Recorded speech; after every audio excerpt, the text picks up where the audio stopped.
자, 이번 시간에는 우리가 조적공사에 대해서 살펴보도록 하겠습니다.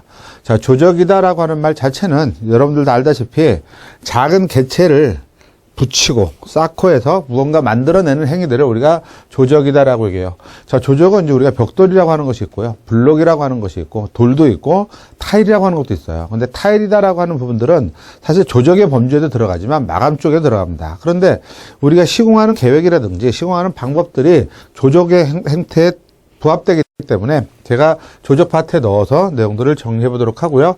자, 오늘은 먼저 벽돌이다라고 하는 부분을 정리해 보도록 하겠습니다.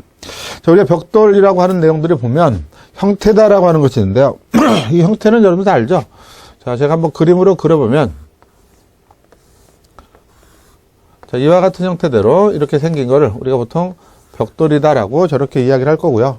자, 이쪽을 우리가 이제 길이다라고 얘기를 하고 이쪽을 마구리, 이쪽을 두께 이렇게 얘기를 하는 거죠. 그래서 표현을 할 때 우리가 이렇게 길이, 마구리, 이렇게 두께다라고 하는 걸로 이렇게 표현이 되는 거고, 두께. 자, 우리가 보통 이 크기를 가지고 이야기를 할 때 여기가 190, 여기가 90, 두께가 57mm. 예전에는 뭐 표준형, 기존형 이렇게 나눴습니다만은 우리가 품셈에서 기존형과 내화벽돌이라고 하는 걸 삭제가 됐어요. 그러니까 요거 하나만 여러분들이 이렇게 기억을 하시면 됩니다. 자, 저와 같은 형태를 우리가 뭐라 그래요? 요 크기로 되어 있는 거를 온장이다 라고 이야기를 하고요. 온장만 가지고 사용하는 것이 아니라 벽돌은 잘라서 사용이 가능합니다. 그래서 자르는 행위를 우리가 뭐라고 얘기하냐면 마름질이라고 그래요. 저 마름질은 목공사에서도 나무를 자르는 행위, 그럼 똑같은 용어로 마름질 이렇게 이야기를 합니다. 자, 마름질에 해당하는 것들을 보면 어떻게 자르느냐에 따라서 이름들이 붙여져요. 그 규칙이 있다라는 거죠. 자, 벽돌을 조금 더 작게 그려서 자, 이렇게 되어 있으면 우리가 이쪽 방향을 마구리 방향이라고 그랬죠. 자, 마구리 방향으로 이렇게 자르면 토막이다라고 하는 말을 써요. 이렇게. 그러면 벽돌에 해당하는 것은 뭐 아무렇게나 해서 작은 끝까지 쓸 수 있냐? 아니에요. 최소 작은 게 4분의 1. 그래서 2호 토막. 2호 토막은 4분의 1이 25%죠. 2호 토막, 반토막, 이렇게 큰 7호 토막, 이렇게 세 가지가 있는 거고요. 그 다음, 우리가 길이 방향으로 이렇게 자르면 절이라고 하는 말을 써요, 절. 그래서 이렇게 자르면 반절. 요만큼에 해당하는 부분은 여기 반이죠. 그러면 절로 자르는 게 더 크기 때문에 반반절이라고 하는 말을 쓰고요. 그러면 총 5개에 해당하는 우리가 토막벽돌이 있어요. 이 토막벽돌을 가지고 우리가 뭐를 한다? 온장과 더불어서 사용을 하는 겁니다.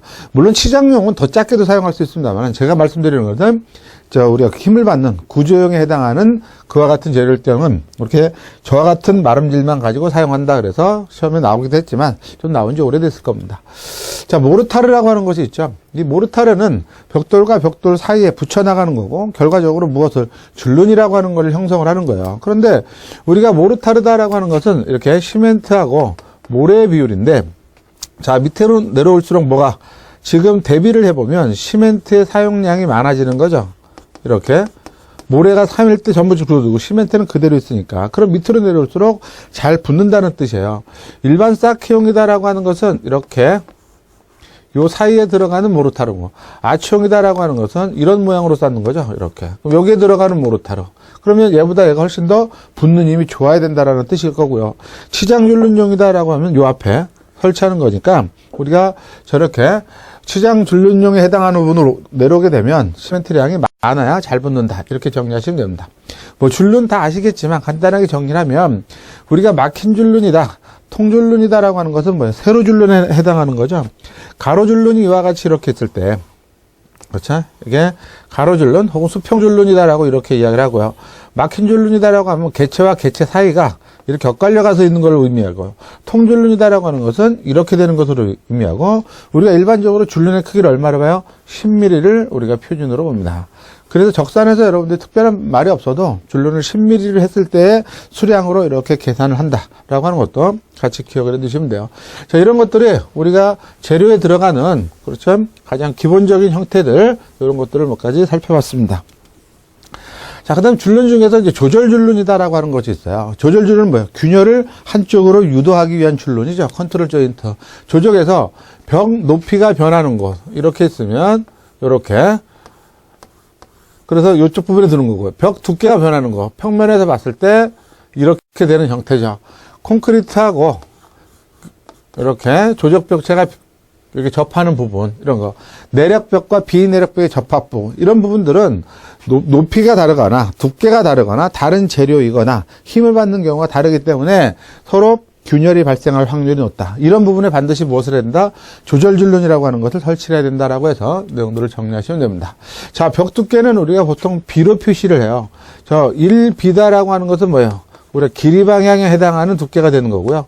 0.5B다라고 하면 얘를 우리가 마구리 방향에 해당하는 두께로 이렇게 표시를 하는 겁니다. 그러면 지금 벽 두께라고 그랬으니까 콘크리트 같은 경우는 뭐 150mm, 120mm, 180mm 뭐 아무렇게나 쓸 수 있어요. 그런데 벽 두께는 항상 최하 단위가 얼마예요? 0.5 단위에 해당하는 두께예요.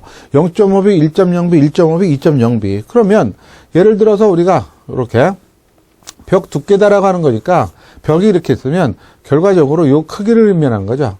이 크기. 이 크기를 내가 지금 0.5B다라고 이야기를 하면 벽돌이 이렇게 해서 이렇게 쌓여지는 거죠. 이렇게. 그러면 결과적으로 마구리에 해당하는 크기가 되는 거니까 얘가 얼마가 돼요? 두께가 90mm에 해당한다. 이렇게 정리를 할 수가 있고요. 1.0B다라고 하는 건 길이 방향이에요. 그러면 벽 두께가 더 커진 거니까 내가 이렇게 벽 두께를 키웠다라고 가정을 해봐요. 그럼 이쪽이 뭐가 돼요? 길이 방향이 되고 이쪽이 마구리 방향으로 이렇게 되는 거죠. 그러면 이 크기에 해당하는 것은 얼마가 돼요? 190mm가 된다. 이렇게 되는 거고, 그런데 1.0B에 해당하는 것은 저렇게 해당하는 것도 있지만 우리가 이렇게 마구리를 이렇게 두 장을 놔도 마찬가지 1.0B가 되는 거죠. 0.5B 두 개를 합치면. 그럼 0.5B 두 개 합쳐가지고 여기 줄눈 10mm를 더하게 되면 전체 90, 10mm 그래서 190에 해당하는 부분들이 나옵니다. 예를 들어